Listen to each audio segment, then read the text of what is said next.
belíssimo lar. Com essa letra, que possamos cantar a música Mansão sobre o Monte, que possa ser o desejo do nosso coração, um dia estar morando com Cristo lá no céu.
As mulheres.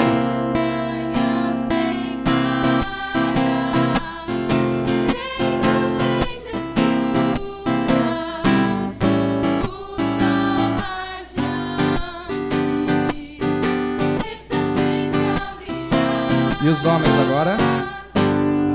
Animaizinhos, sensos do temor.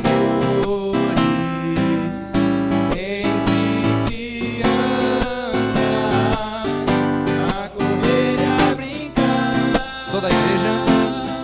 Terei uma casa. Quem sabe em vozes, cante. Com flores lindas por todo o jardim. Aves cantando nas copas frondosas.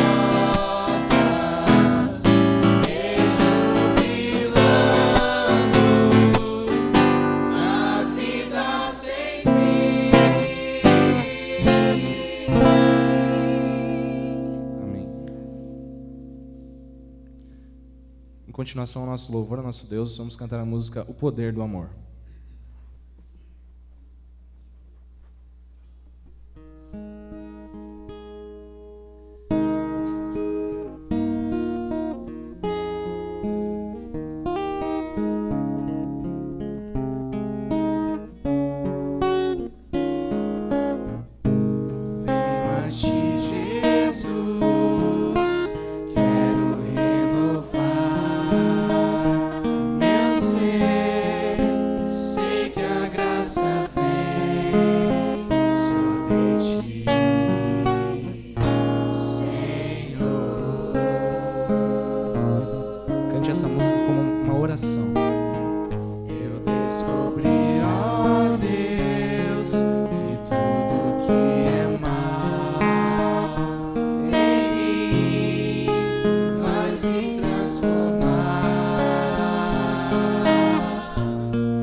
continuação, cantaremos a música Em Pé, Tua Graça. Tu és o meu Deus, desculpa.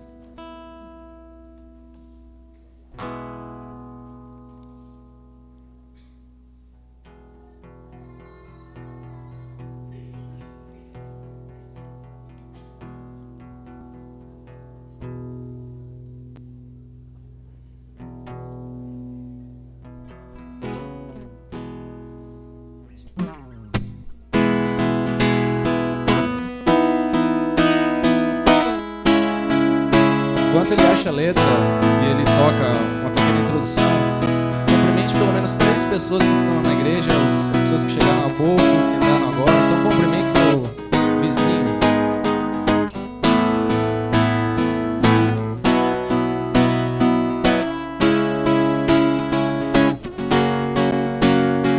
Tu és o meu Deus.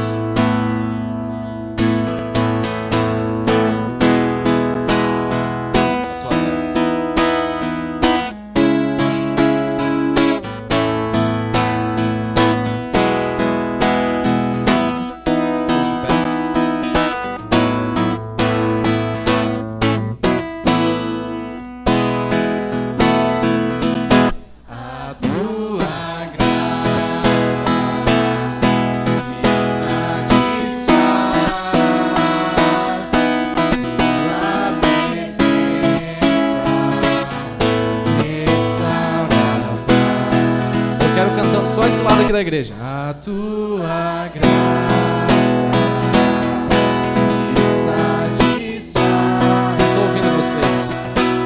Tua presença restaura a paz. Esse lado aqui agora, quero ver mais forte. A tua força me sustenta, és meu refúgio na tormenta. Por isso eu te louvo. Tu és o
Deus eterno Pai que estás nos céus, obrigado pela oportunidade de te louvar e te adorar, Senhor.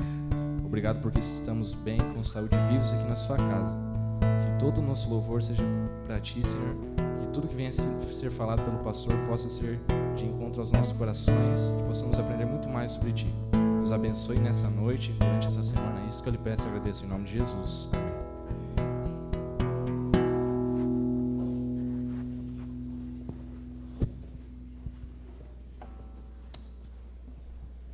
Quero cumprimentar a todos com uma boa noite.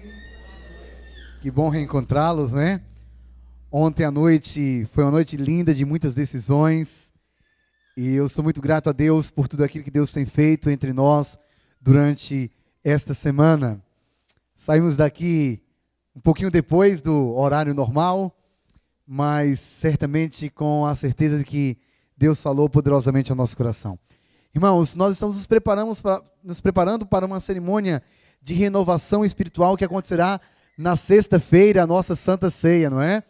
E a partir das 7h30 já teremos ali a cerimônia do lava-pés. É isso mesmo, irmão Daniel? A partir das 7h30. O tema da ceia nessa sexta-feira será graça, ok? Então, o tema da ceia será graça. E eu quero convidar você a se preparar para este momento espiritual. Quem pode participar da ceia? A ceia é uma cerimônia inclusiva da igreja. É uma cerimônia para pecadores. Então, deixa eu só ver as mãos levantadas aqui das pessoas que pecam, os pecadores. Levanta a mão dos pecadores aí, ok? Se você é pecador, então você precisa participar da ceia. Porque é a cerimônia de entrega, de renovação da vida de todos aqueles que olham para si mesmos, veem que não são nada sem Jesus e que precisam da graça. Então essa cerimônia é para você. Ah, pastor, mas há coisas na minha vida que eu preciso acertar. Você tem de hoje até sexta-feira para acertar. As coisas precisam ser acertadas na tua vida, se reconciliar aí com alguém que de alguma maneira você está afastado, reatar relacionamentos, ter paz no coração. Irmãos, ontem à noite nós oramos aqui por pessoas que nos pediram oração nas redes sociais. Deixa eu fazer uma pergunta aqui. Quem teve um retorno de amigos e familiares pedindo oração? Levanta a mão aí, quem teve o retorno. Olha aí, várias pessoas que postaram nas redes sociais que gostariam de orar por aqueles que estavam em necessidade, receberam esse retorno. Hoje, não somente retorno de agradecimento porque nós oramos, mas hoje eu já ouvi testemunhos de gratidão, porque em menos de 24 horas Deus já operou milagres. Deus é um Deus poderoso, Ele precisa apenas de um segundo, menos que um segundo, 1/1000 de segundo, talvez até menos que isso. Incompreensível a mente humana para realizar os seus feitos, para fazer a sua vontade, para mudar situações, mudar vidas. Eu tenho orado por todos aqueles que pediram oração, motivos diferentes, e continuarei orando durante toda a semana, até o sábado pela manhã, por cada um desses pedidos, e levarei também esses pedidos comigo. Então, no final também, se você gostaria de incluir o seu nome aqui na nossa lista de oração, fique à vontade, me procure aqui no final para a gente conversar, orarmos juntos, e também incluirmos aqui o teu nome, o nome da tua família, na nossa listinha de oração, tá bom? Queridos irmãos, eu vou só pedir ajuda aqui para meu amigo. Está aí na tua frente, beleza? Tá bom, obrigado. Bom, eu gostaria de convidar você, essa noite mais uma vez, para nós abrirmos juntos a palavra de Deus. E essa noite nós vamos fazer a leitura do texto bíblico, no livro de 2 Samuel. 2 Samuel, capítulo 6. 2 Samuel, capítulo 6.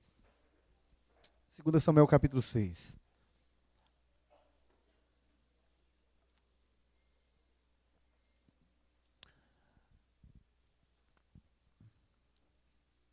Nós vamos ler alguns versos aqui no capítulo 6. Mas antes de nós lermos a Bíblia, nós iremos orar ao Senhor. Vamos clamar mais uma vez que Ele fale conosco através da sua palavra. E nós vamos orar também pelo pregador dessa noite, tá bom? Você vai orar a Deus para que Deus use e que Deus, através desse instrumento aqui, que é só barro, só pó, que a palavra de Deus possa alcançar os corações que precisam ouvir a mensagem dessa noite. Nós vamos começar orando juntos e depois você vai orar pelo pregador, tá bom? Maravilhoso Deus, eterno Pai, estamos abrindo a Tua palavra para ouvirmos a Tua voz. Fala ao nosso coração.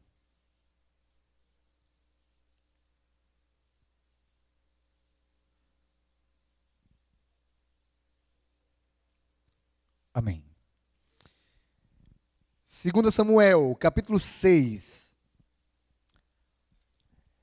E assim diz a santa e poderosa palavra de Deus. Tornou Davi a juntar todos os escolhidos de Israel, em número de 30.000. Dispôs-se e com todo o povo que tinha consigo, partiu para Baalá de Judá, para levarem de lá para cima a arca de Deus, sobre o qual se invoca o nome do Senhor dos Exércitos, que se assenta acima dos querubins. Verso 3.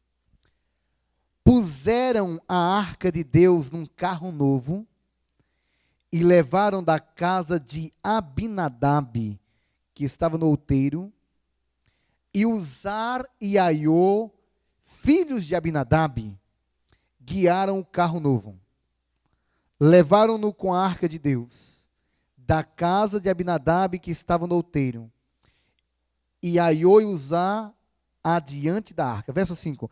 Davi e toda a casa de Israel alegravam-se perante o Senhor, com toda a sorte de instrumentos de pau, de faia, com harpas, com saltérios, com tamborins, com pandeiros e com símbolos. Verso 6. Quando chegaram à eira de Nacon, estendeu Uzá a mão à arca de Deus e a segurou, porque os bois tropeçaram. Então, a ira do Senhor se acendeu contra Uzá, e Deus o feriu ali por esta irreverência, e morreu ali junto à arca de Deus. Verso 8. Desgostou-se Davi porque o Senhor irrompera contra Uzá, e chamou aquele lugar Perez Uzá até o dia de hoje.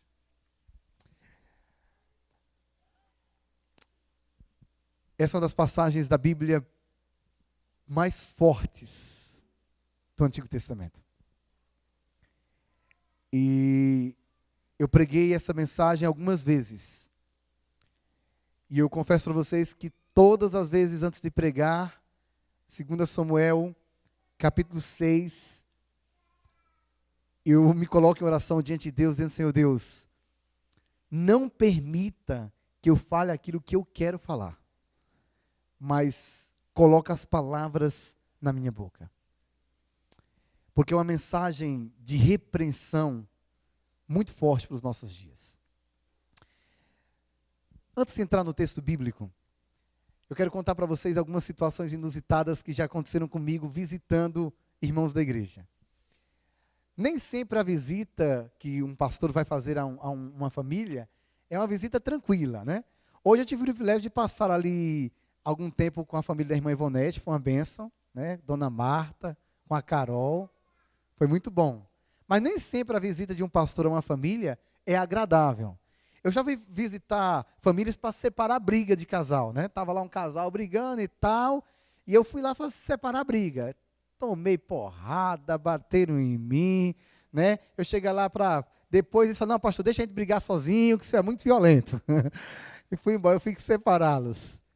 Mas algumas visitas, elas são muito interessantes. Eu me lembro de uma que eu fui visitar uma família, e eu cheguei lá para visitar aquela senhora, e ela, quando eu bati na porta, ela veio abrir a porta, o menininho dela, de uns 3 ou 4 anos, estava cantando uma música que ficou muito popular lá no Nordeste, que dizia assim: bebê cair, levantar, bebê cair, levantar. Era uma música, acho que um forró lá, bebê cair, levantar. Na hora que eu cheguei, que bateu a porta, que a irmã abriu, ela olhou para trás desesperada e disse: menino, pastor. O menino olhou para mim e disse: são teus Deus, ó Pai, nos diz.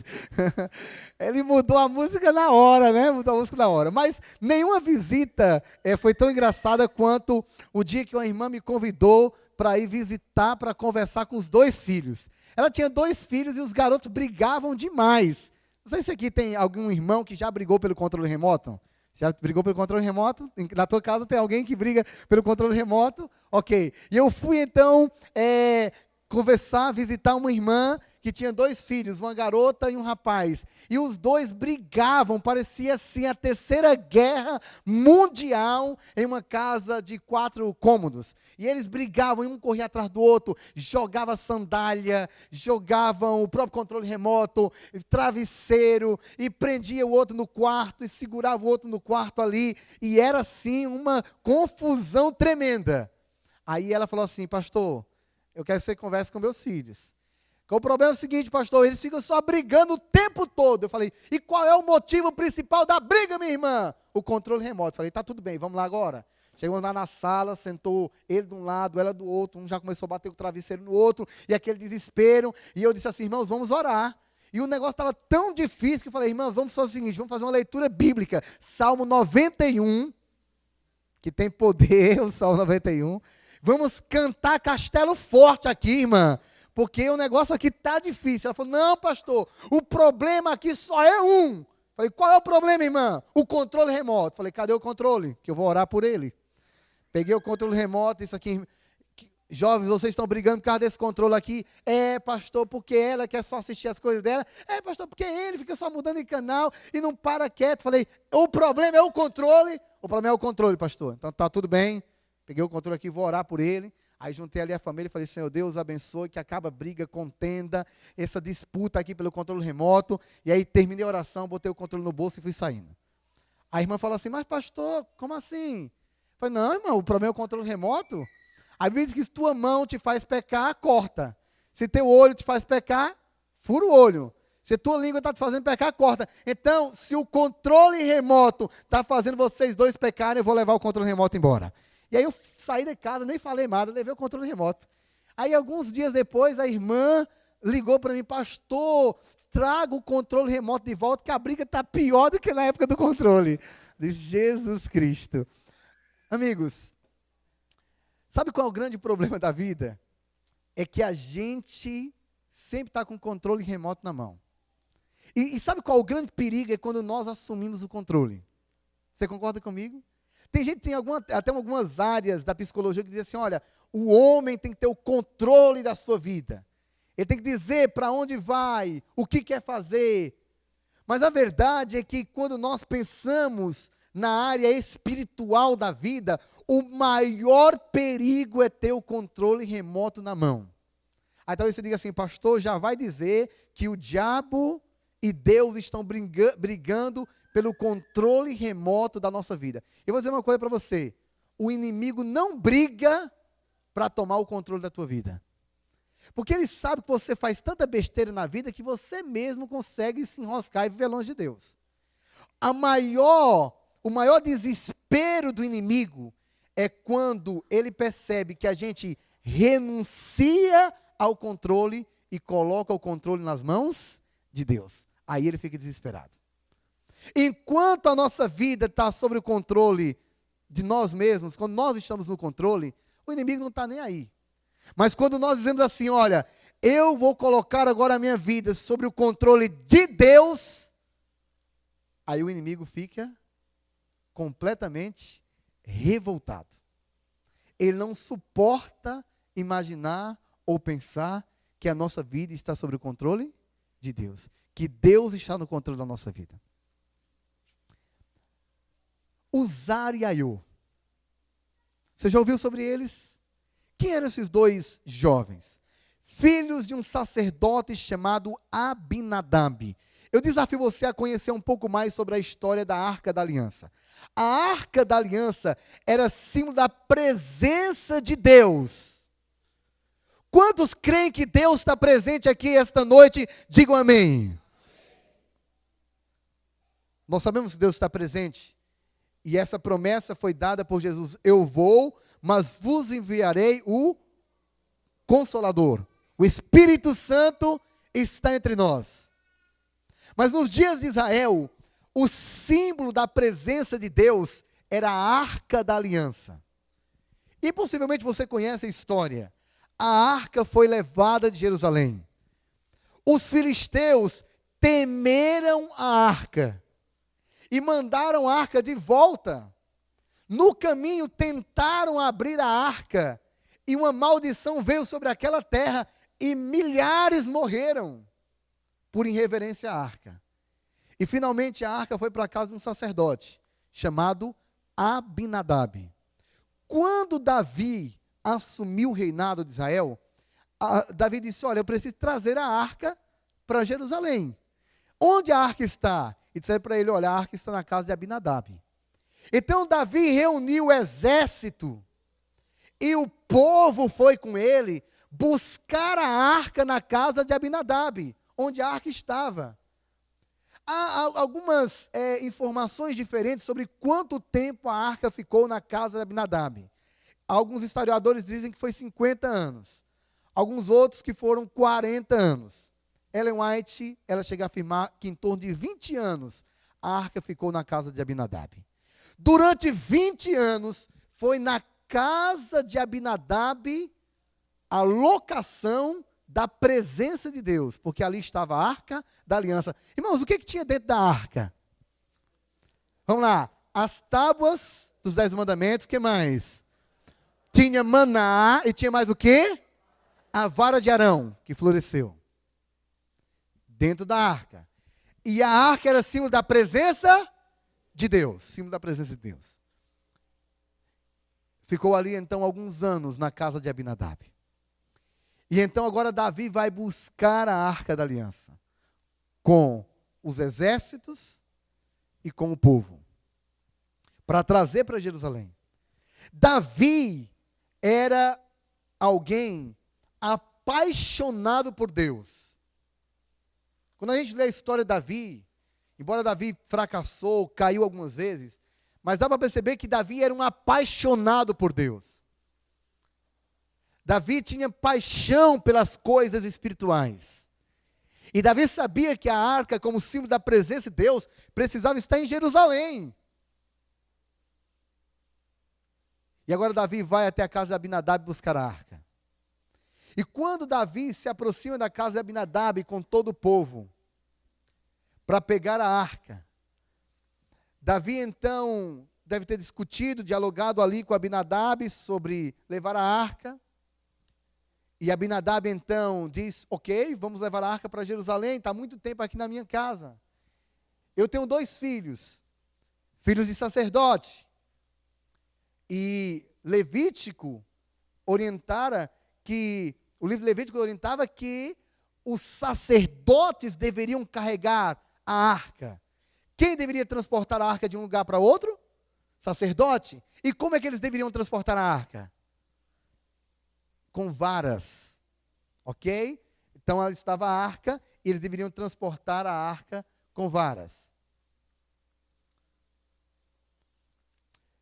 Segue-se então esse desejo, eu estou tentando aqui. Me ajuda lá? Eles estavam tentando levar a arca da aliança para Jerusalém. Então Davi diz: vamos levar. E Abinadab: olha, eu tenho 2 filhos, Uzar e Aiô, filhos de sacerdote. Vamos colocar então os 2 para levar a arca. Só que a Bíblia diz que Uzar e Aiô tomaram a arca da aliança e colocaram a arca da aliança sobre um carro de bois.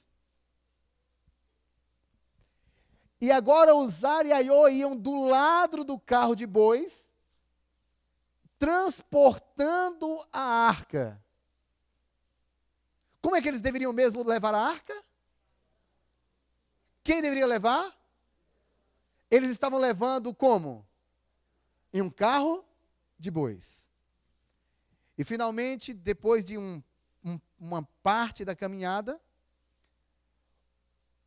um dos bois tropeçou e Uzar então colocou a mão na arca para a arca não cair no chão.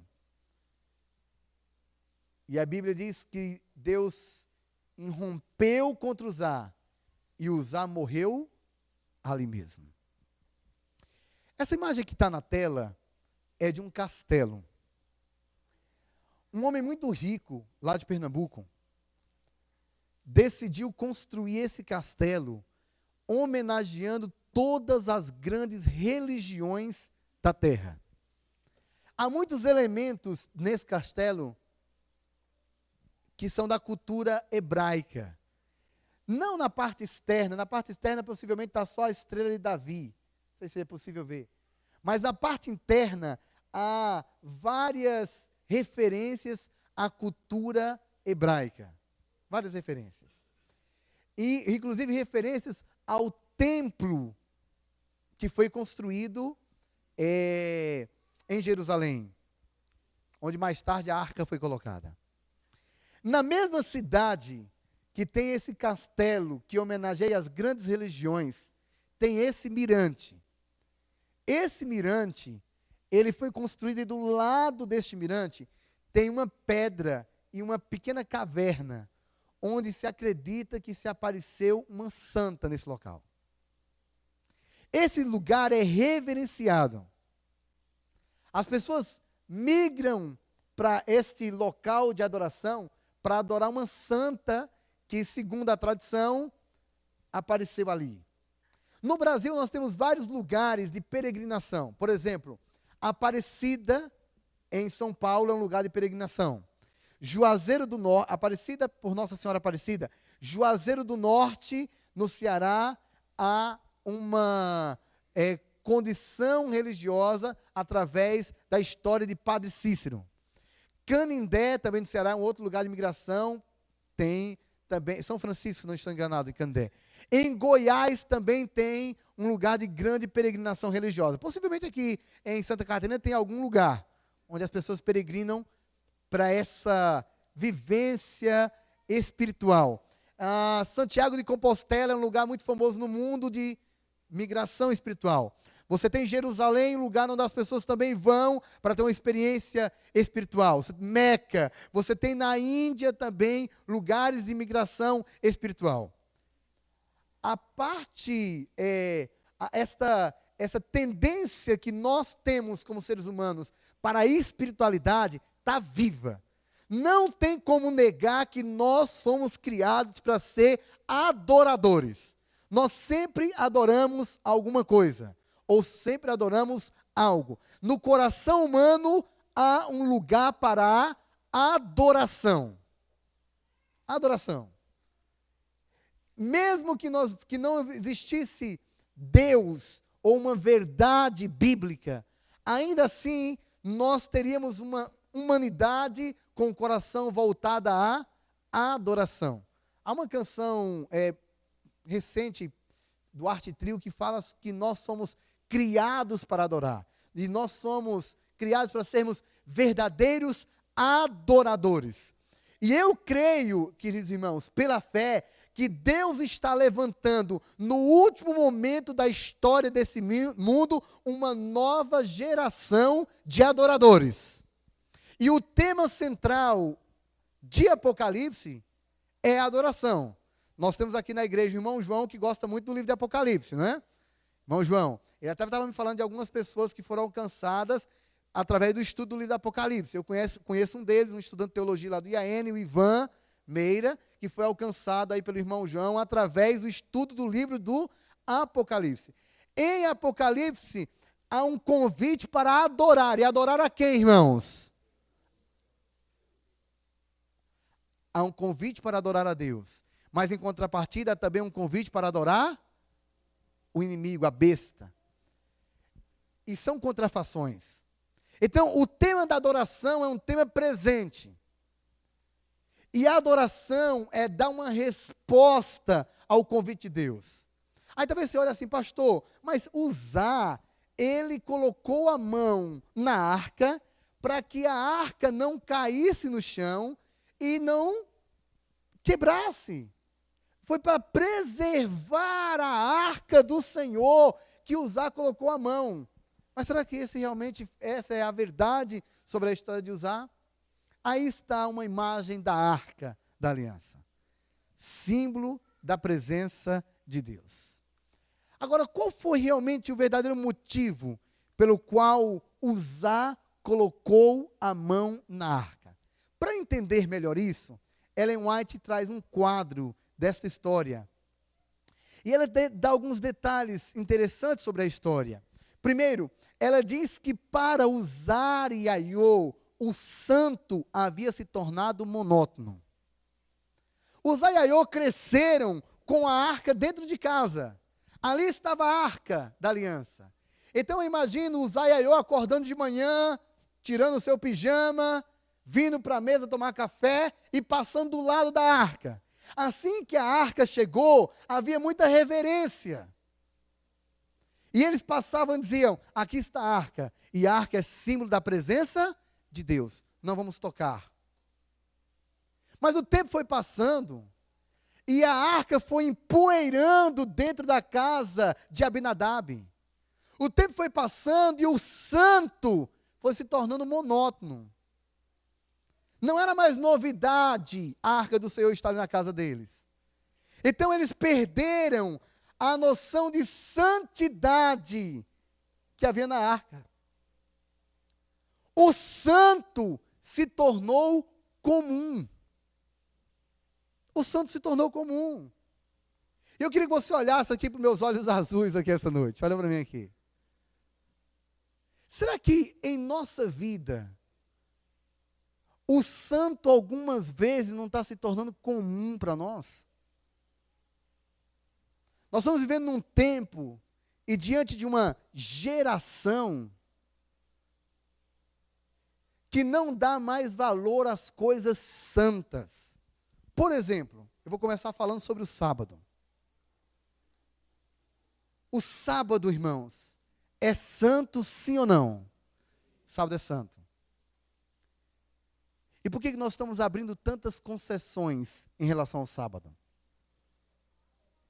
Para alguns de nós, o sábado se tornou monótono, se tornou comum. E há grande perigo espiritual quando aquilo que é santo se torna monótono. Qual é a grande diferença do sábado para os demais dias? Todos os dias são de Deus, sim ou não? Sim, todos os dias são de Deus.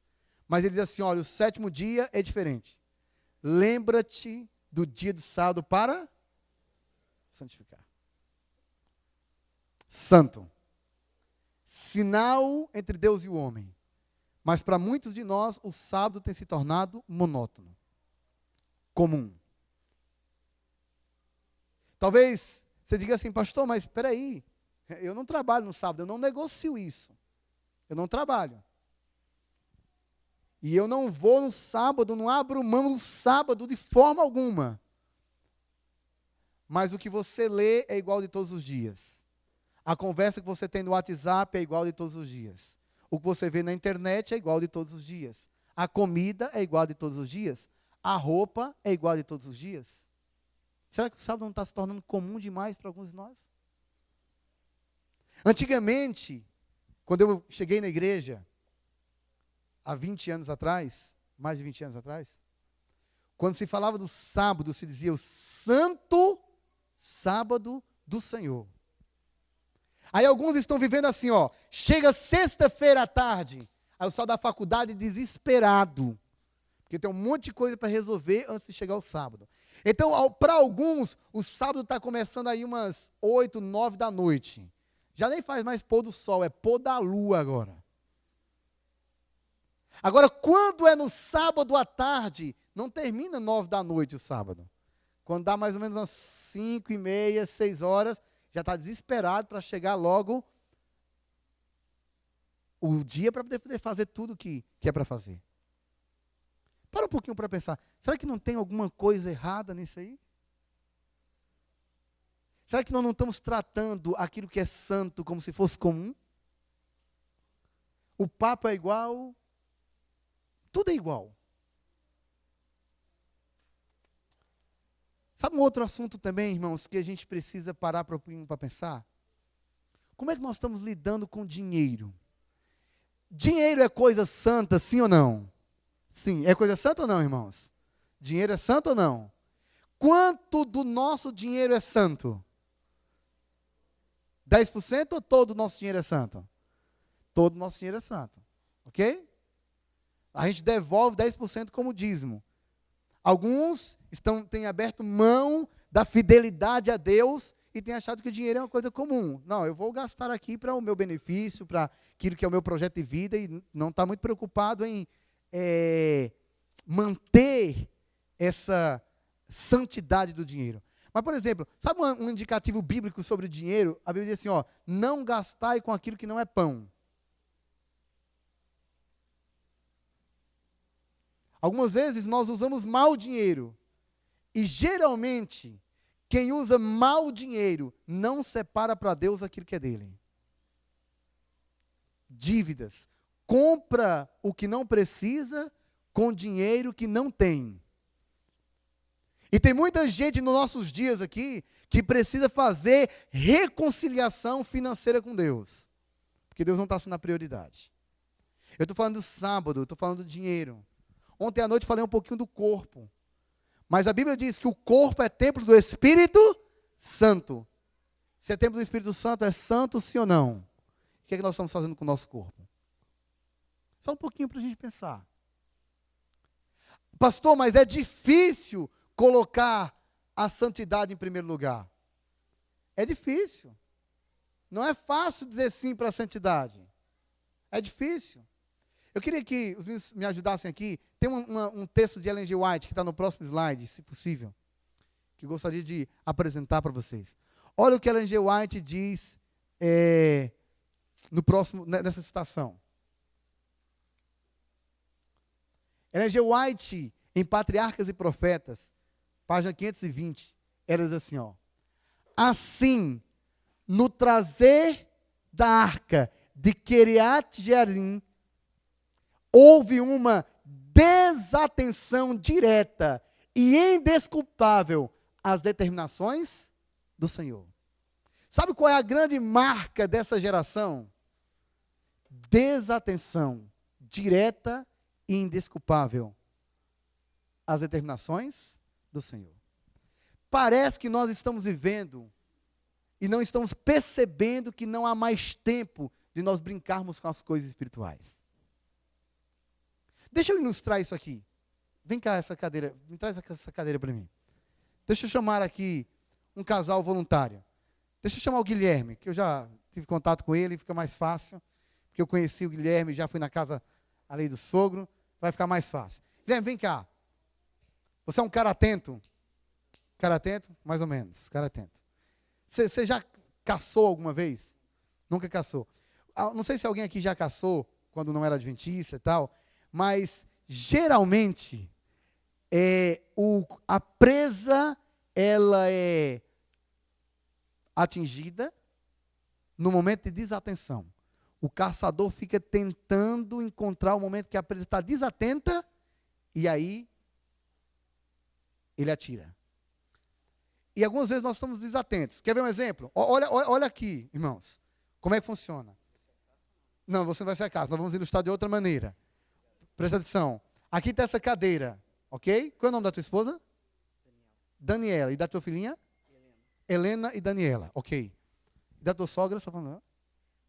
Rose, ok. Daniela, Helena e Rose, ok. Aqui está a cadeira, ok, Guilherme? Essa cadeira é a cadeira do teu coração, é o trono do teu coração. E quem tem que morar no trono do coração? Deus. Não, fala forte assim, como gente viva. Deus. Deus, ok, como gente viva, Deus. Ok, Deus tem que estar no centro da vida, ok? Centro da vida. Ok, vem a tua esposa. Rose, é isso? Não, Daniela, perdão, Daniela. Vem a Daniela. Não muda o nome da esposa, não. Daniela. Vem a Daniela e fala assim, ó, Guilherme, é o seguinte, eu estou muito cansada mesmo, trabalhei hoje o dia todo e tal, estou exausta, trabalhei demais e eu preciso sentar. E você fala assim, e aí, eu estou vendo que está vazio aqui a cadeira. Você deixa eu sentar na cadeira? De quem é a cadeira? De Deus. Mas ela é tua esposa, ela está querendo sentar, você deixa? Deixa. Para ela sentar, você tem que tirar Deus. Não pode pegar no colo? Não pode. Não pode. Tem que colocar Deus. E aí? Você tira Deus e coloca a tua esposa? Difícil, né? Peraí, deixa eu complicar um pouco mais agora. Vamos complicar um pouco mais. Agora quem vai vir cansada não é a Daniela, é a Helena. E aí, amigos, com a Helena é mais difícil, né? Vem a Helena cansada, desesperada. Papai, papai, papai, eu estou muito cansada, papai. Eu preciso sentar, eu preciso sentar. E papai, está aqui a cadeira, deixa eu sentar. E aí? Eu não posso pegar no colo. Não pode. Deus ou Helena? Vê que foi ficando mais complicado? Tua sogra, como é o nome dela? Agora vem a Rose. A Rose vem ali. Aí a Rose chega e fala assim, ó, Guilherme, eu estou muito cansada. Passa reto, minha sogra. Fica muito mais fácil quando é a sogra, não fica? Fica muito mais fácil quando é a sogra, muito mais fácil. Agora, quando é a esposa e quando é a filhinha, fica mais difícil. Sabe qual é o nosso grande problema? A nossa grande desatenção espiritual é quando nós estamos muito ligados àquilo que a gente ama muito. E quando a gente ama muito uma coisa, é difícil ficar atento nas coisas de Deus. Tem muita gente que por causa do casamento vai se perder, porque amou mais a mulher do que a Deus. Que por conta dos filhos vai se perder, porque amou mais os filhos do que a Deus. Quem tem que estar em primeiro lugar no coração? Tem gente que ama mais o trabalho do que ama a Deus. E aí, pastor, mas peraí, eu estou dando muita atenção então aqui e não estou dando muita atenção a Deus. Então esse é o problema, Porque você começa a considerar aquilo que é santo comum. Porque o teu coração está ligado às outras coisas. Então, a grande questão aqui de usar Yaiô foi desatenção. Eles não estavam atentos sobre o tempo que eles estavam vivendo. Eles não estavam atentos sobre a santidade daquilo que é de Deus. E o nosso maior problema, obrigado, Guilherme. O nosso maior problema é que nós estamos desatentos. Nós não estamos colocando as coisas espirituais no lugar que elas devem estar. Irmãos, o que diz a palavra de Deus? Buscar em primeiro lugar o reino de Deus e a sua... E todas as outras coisas o serão.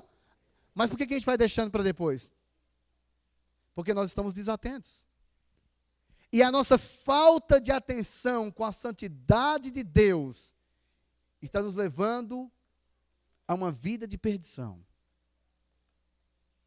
Pastor, é que apareceu uma coisa muito importante para fazer. Eu coloquei Deus de lado. Quer ver uma coisa da igreja?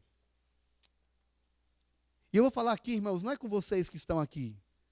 Mas sábado pela manhã tinha 700 pessoas aqui na igreja, nos 2 cultos. Hoje, possivelmente, tem umas 250, menos que 300 pessoas. Qual o problema? O problema não é que eu tenho coisas demais para fazer. O problema é que isso aqui não é o que realmente importa para mim. Eu não posso fazer sacrifícios nas coisas que eu amo, em nome de ter uma vida com Deus de maior profundidade. Eu estou muito preocupado. Aí sabe que tem aquela história de que, não, pastor, no passado eu já fui cheio do Espírito Santo. Quando eu era garoto, eu falei para vocês que morava no sítio. Aí quando a gente foi morar na cidade, minha mãe comprou uma televisão. E ela não era 14 polegadas, ela era um pouco maior. E ela também não era track, eram uns pininhos assim, que você baixava e mudava o canal, né? E ela não funcionava muito bem. Para poder funcionar, a gente tinha que bater nela assim, ó. Você já teve que bater na televisão para ela funcionar? Já teve. Então você vai me entender bem agora o que eu vou dizer. Batia a televisão. E a televisão lá de casa ela era meio complicada. Quando funcionava o áudio, não funcionava o vídeo. Nunca funcionava os dois no mesmo dia. Era complicado.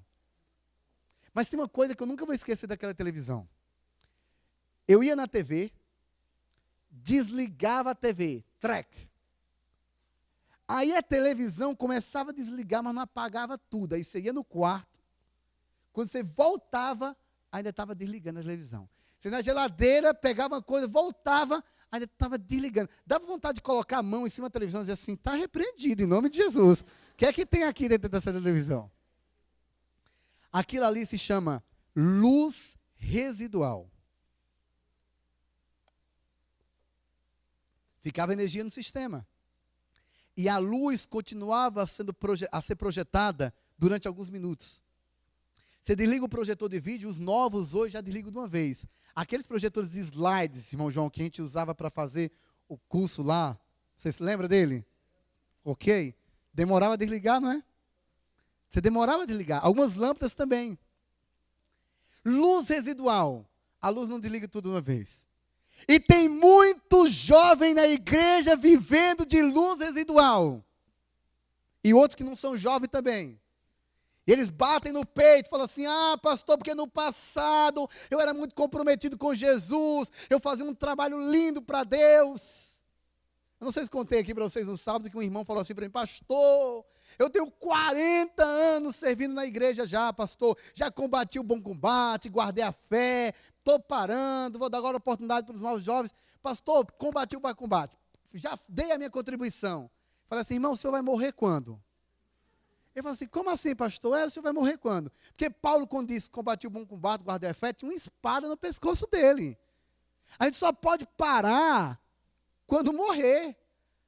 O pastor George Vandeman, pastor George Vandeman não, pastor George Vandeman é outra história. Pastor Henry Fairabe, quantos conheceram o pastor Henry Fairabe?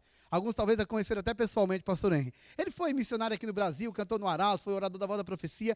E um dia ele contando a história dele, ele disse que, pregando aqui no Brasil, ele conta a história que perguntaram para ele, pastor, o senhor já passou da idade, tem que se aposentar, pastor.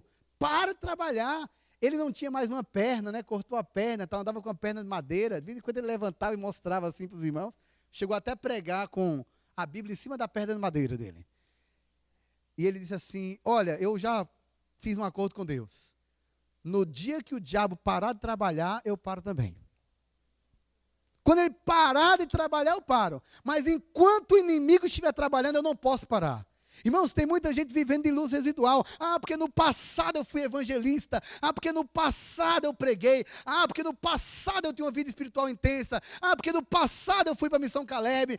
Porque eu participava dos departamentos da igreja. Porque eu era frequente no culto. Pastor, mas agora a minha vida está uma loucura. Eu tenho coisa demais para fazer e eu não estou conseguindo me envolver como eu deveria. Em nome de Jesus, para. Volta o foco para aquilo que importa. Irmãos, nós estamos indo para o céu. Nós estamos indo para a eternidade. Jesus está voltando. Não dá mais para brincar de ser crente. Não dá mais para ser mais ou menos na igreja. Eu vou dizer algo para vocês. Eu não vim aqui para levantar a autoestima de vocês. Eu não vim aqui para vocês se sentirem melhor diante de Deus. Eu vim aqui para vocês ouvirem uma palavra do céu. É preciso voltar ao foco. Senão, você não vai passar a eternidade com Jesus. Se perde o foco, você não vai passar a eternidade com Jesus. Pastor, mas peraí. Mas isso quer dizer que se eu errar, pecar, a graça e misericórdia do céu. Agora, Davi foi alguém que pecou muitas vezes, caiu muitas vezes. A história de Davi é uma história de quedas. Mas sabe qual era a grande força espiritual de Davi? É que ele estava olhando para o céu. O foco dele estava em Deus. Algumas vezes, irmãos, nós vamos cair. Algumas vezes nós vamos envergonhar as pessoas que nós mais amamos.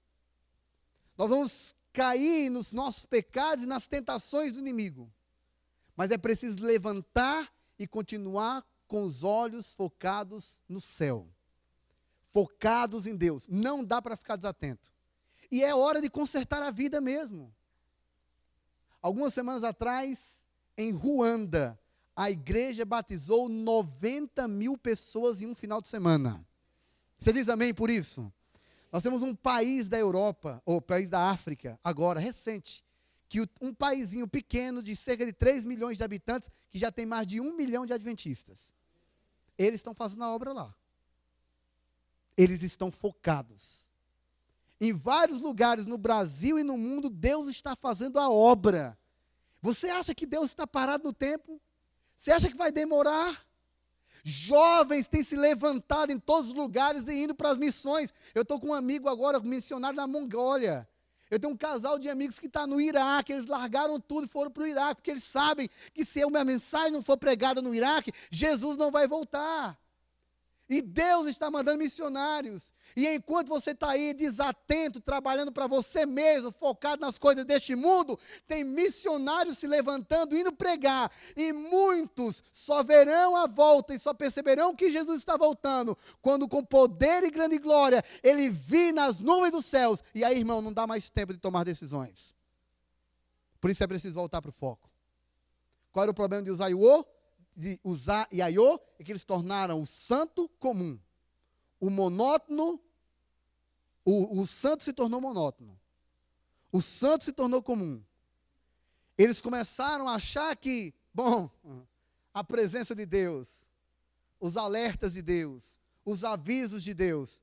Não, a gente aqui é de um lar adventista, aqui a gente é crente.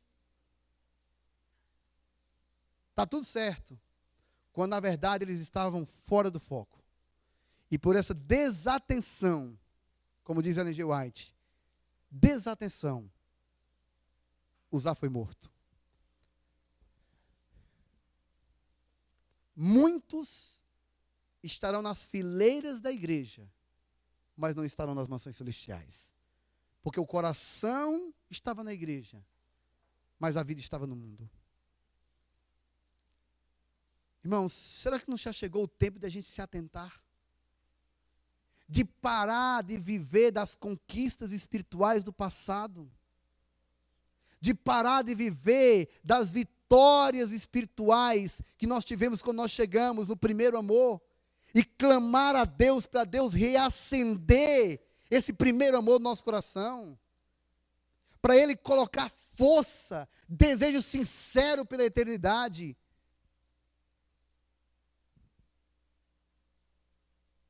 Será que não está na hora de tomar essa decisão?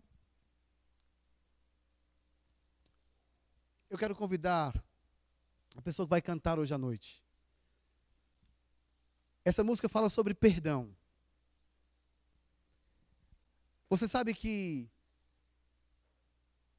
aquela arca saiu da casa de Abinadab. E aquela arca não voltou para Jerusalém porque Davi se assustou. Mas deixaram a arca na casa de Obed-edom. E enquanto a arca estava na casa de Obed-edom, Deus abençoou a casa de Obed-edom.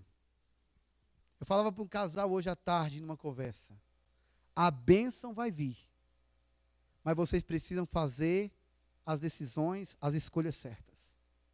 Vocês precisam consertar algumas coisas. Quando a arca foi para a casa de Obed-edom, a bênção veio. Eu vejo pela fé todas as famílias desta igreja entrando pelos portais da Canaã Celestial. Mas, irmãos, o santo não pode ser considerado monótono. Não dá mais para ficar agindo como se não houvesse um alerta claro diante de nós, um chamado claro diante de nós para uma vida de santidade. Deus não espera nada menos de nós do que uma vida de santidade. Esse é um alerta que Deus está fazendo na nossa vida esta noite.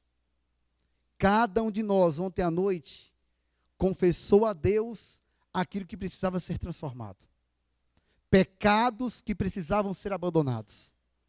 E eu não estou falando de pecado aqui essa noite. Eu estou falando de como nós estamos lidando com as coisas santas do Senhor. Como é que nós estamos lidando com a nossa própria vida espiritual. Ellen White comentando ainda sobre Uzá, ele disse que Uzá não confiava em Deus. Uzá estava colocando e depositando toda a sua vida em suas próprias forças, em seu próprio conhecimento. Ele estava lidando com a vida dele desesperadamente, tentando conquistar tudo com o seu conhecimento, com as suas forças, sem oração, sem confiança em Deus. Ele tinha aberto mão daquilo que era santo para levar a vida. E Deus está fazendo um chamado esta noite para a gente colocar as coisas santas no lugar que elas devem estar. A música fala outra vez. E a música convida a outra vez nós decidirmos colocar diante do altar do Senhor o nosso coração. E dizer, Senhor, santifica-nos na verdade. A tua palavra é a verdade. Que enquanto eles estiverem cantando, você diga, Senhor Deus, eu quero me colocar mais uma vez em tua presença. E eu quero, Senhor, que o Senhor fale comigo aquilo que é santo que eu estou tratando como se fosse monótono. Alguns vão ter que reorganizar a maneira como estão guardando o sábado. Alguns vão ter que fazer uma reconciliação financeira com Deus. Alguns vão ter que fazer uma reconciliação com o próprio corpo, tratar o corpo como o templo do Espírito Santo.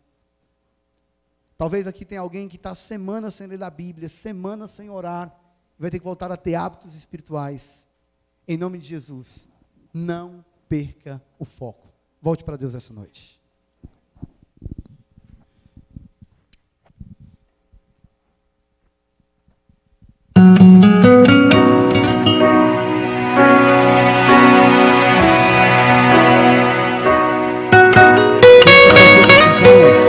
Durante a música, fique em pé. Em nome de Jesus.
da tua decisão.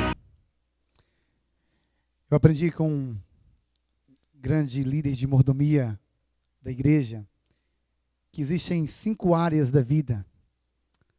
Todas elas começam com T. Você certamente já ouviu isso. Tempo, talentos, templo, tesouros. O que mais? Já ouviram isso? Templo, tempo, talento, tesouros. E o maior de todos eles, que talvez seja o nosso grande desafio, talvez seja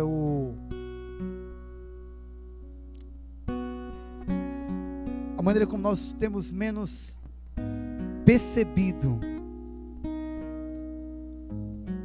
e vivido a grandiosidade de Deus,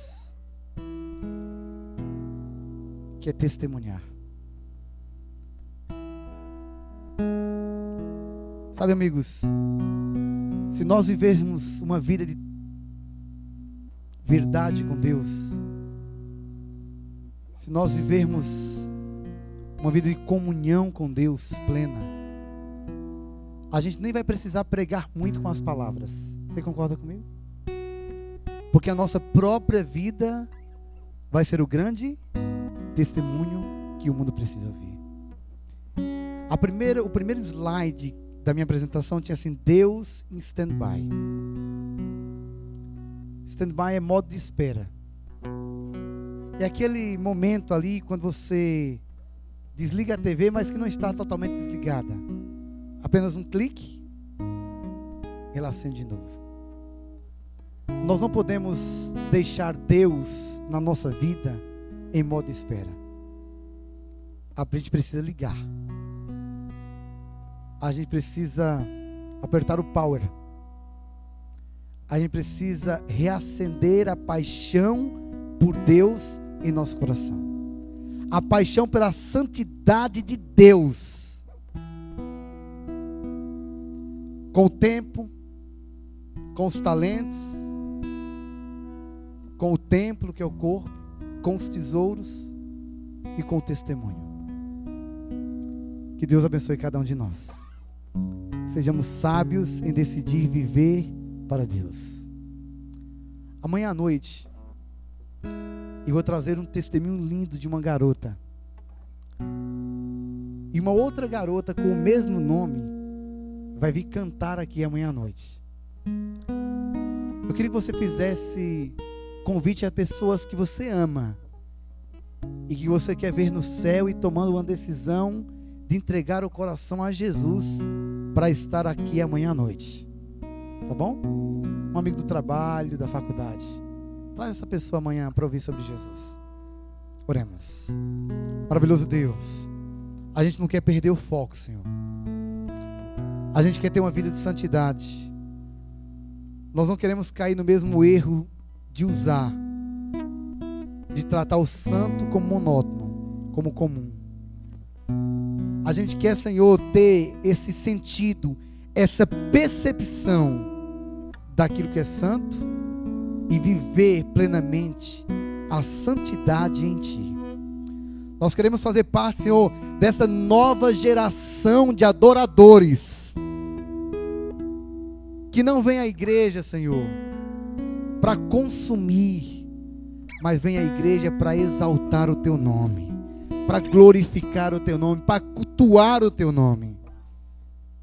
Que acorda pela manhã e que coloca em primeiro lugar Deus, e que durante todo o dia usa a sua vida, o seu corpo, os seus talentos para honrar e glorificar o Teu nome e para testemunhar a este mundo que breve Jesus voltará. Salva-nos para a Tua glória e que possamos viver de agora para todo sempre em Tua presença, em nome de Jesus. Amém.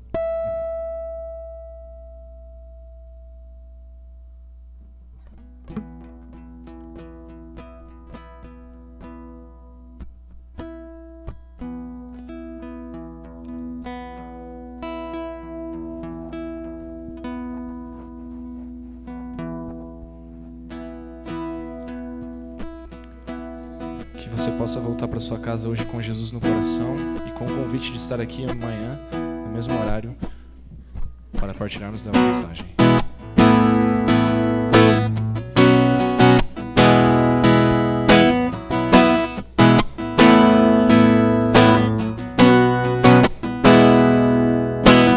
Perto de ti, para sempre quero estar. Meu coração quer te amar e te adorar. Vem derramar tua chuva sobre mim. Meu viver eu entrego só a ti.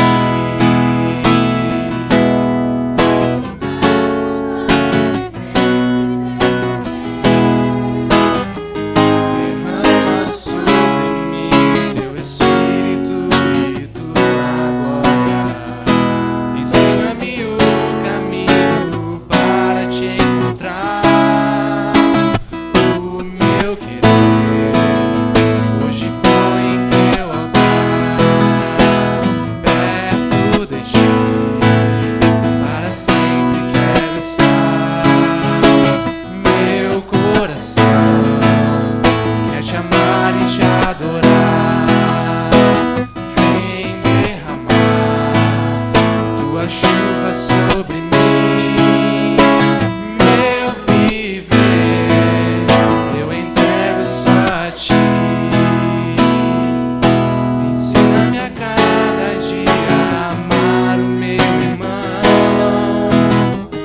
Olhar com os seus olhos, perdoar com teu perdão. Longe do teu amor não posso mais viver. Vive em mim, santifica-me, Senhor. Perto de ti, para sempre quero estar. Meu coração quer te amar e te adorar. Vem derramar tua chuva sobre mim. Meu viver eu entrego só a ti. Perto de ti, para sempre quero estar. Meu coração quer te amar e te adorar. Só a igreja